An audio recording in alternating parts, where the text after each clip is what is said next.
Guys, and welcome to another Disney video. I'm Ivy Winter, also known as Christine, and today I have Rob joining me. Hi, Rob. And Hi. we are in the midst of the countdown of our January trip. And with all of that going on, we're doing all of the planning and all of the thinking ahead. And one of the things that comes up a lot, and I think comes up for our planning, but also for people I know who are planning, is what the heck are crowd calendars and do we need them to plan our trip? So Rob, do you want to talk a little bit about what crowd calendars are? What does that mean? Sure. Well, to answer your question, no. Goodbye, everybody. Video over. No.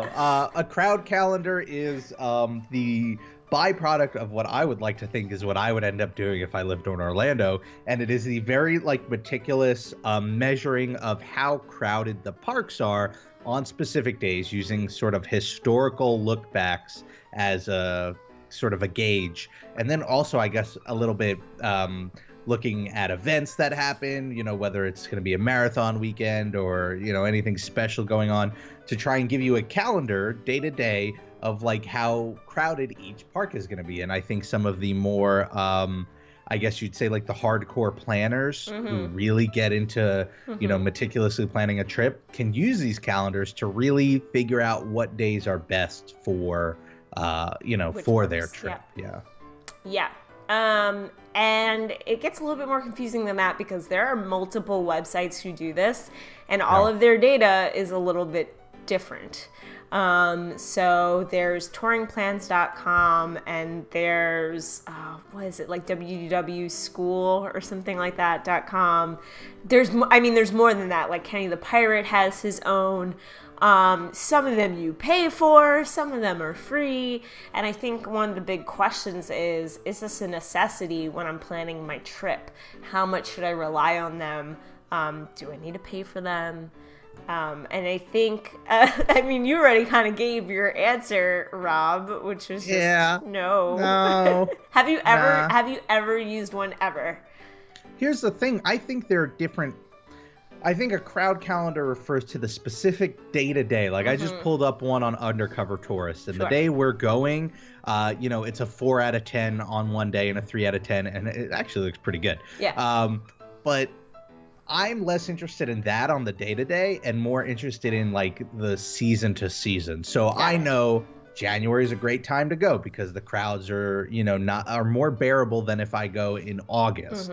So that's the level I think is important for anybody planning for their first time.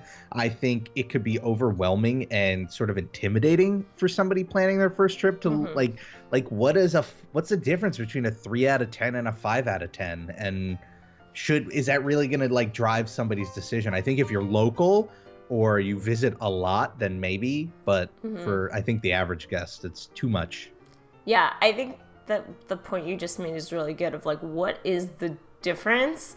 Because I'm definitely someone who looks at them. I don't necessarily always plan every day according to how they say it should be done.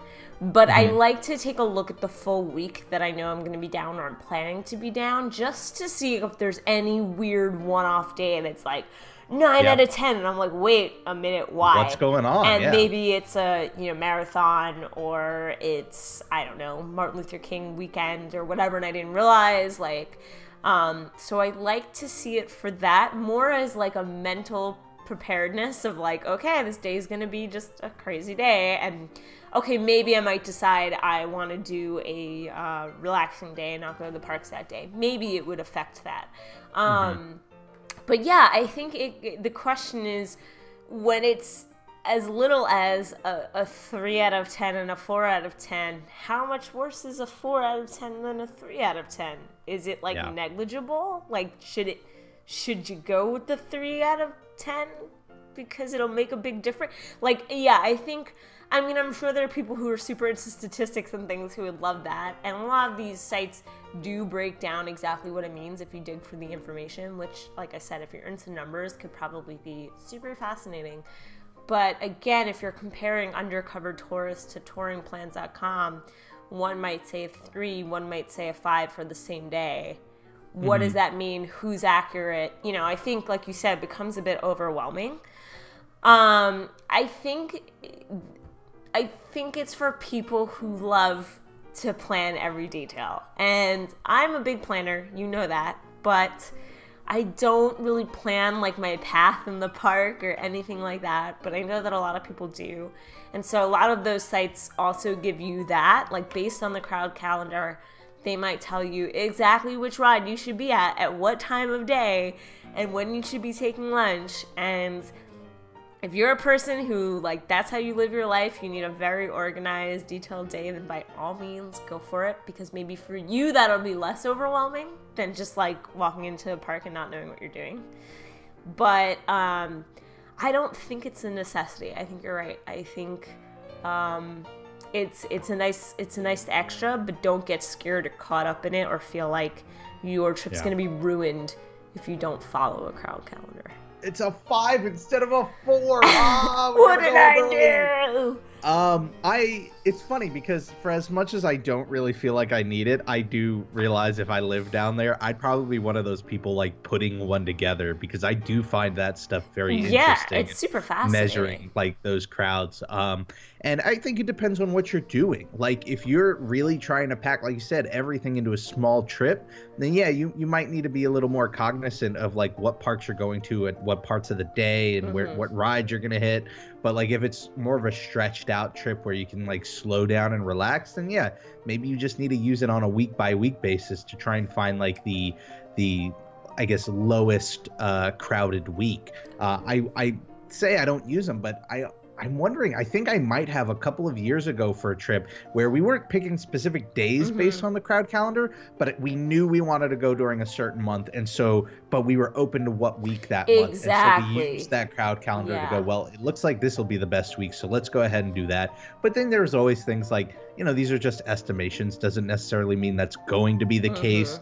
You've got weather to account for and just like all this unexpected stuff.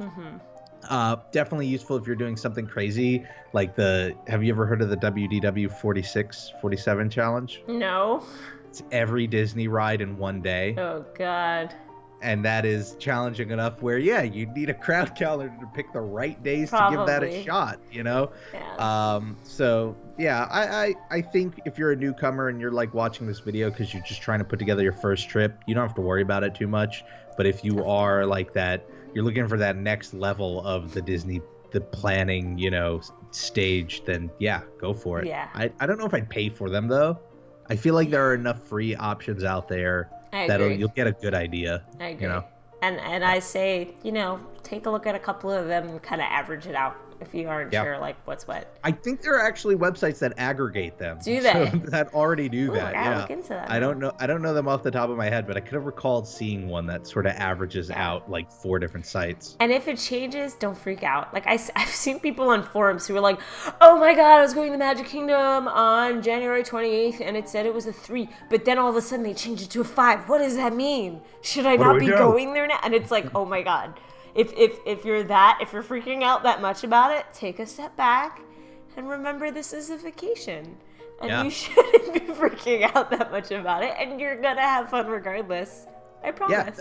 Yeah, we just went in August, which is, I'm gonna go ahead and guess. I'm gonna click through to one right now, but I'm gonna go ahead and guess it's red all month long. Yeah, pretty much. Yeah. We've been there during the 8s and the 9s, and yeah, it is more crowded. But you know what? You still get on rides. You still get to do the things you want to do. It's just a different atmosphere. Totally. All right, well, that's our thoughts on crowd calendars. If you have an opinion on crowd calendars, should we be using them? Should we not be using them? You can let me know in the comments below. You can also tweet us with your answers. I'm at IvyWinterYT, and Rob? I'm at Rob Plays. Let us know which ones, if like maybe you've compared them, which ones are more accurate. Yeah, I'd like to know that too. And if you want even more Disney content, you could check out Rob's channel. Rob, where can they find you? Rob Plays That Game, which has nothing to do with games, but Disney. And if it's a branding conundrum. Sorry. And if you want even more content, we have a podcast. You can find us at ttapodcast.com, or you can search us on Stitcher or iTunes or wherever you normally listen to podcasts. We talk about even more Disney, as if that were possible, but it is. We're finding the breaking point. That's what my goal is. We're gonna keep coming up with new multimedia channels until there's just nothing left. We're just gonna be the conglomerate of Disney outside of Disney. So like once you leave Disney, you just come to Rob and Christine, who owns everything else about Disney. Just wait for it. All right, guys. Thank you for watching another video, and have a great rest of the day. Bye. I didn't want to step on your line.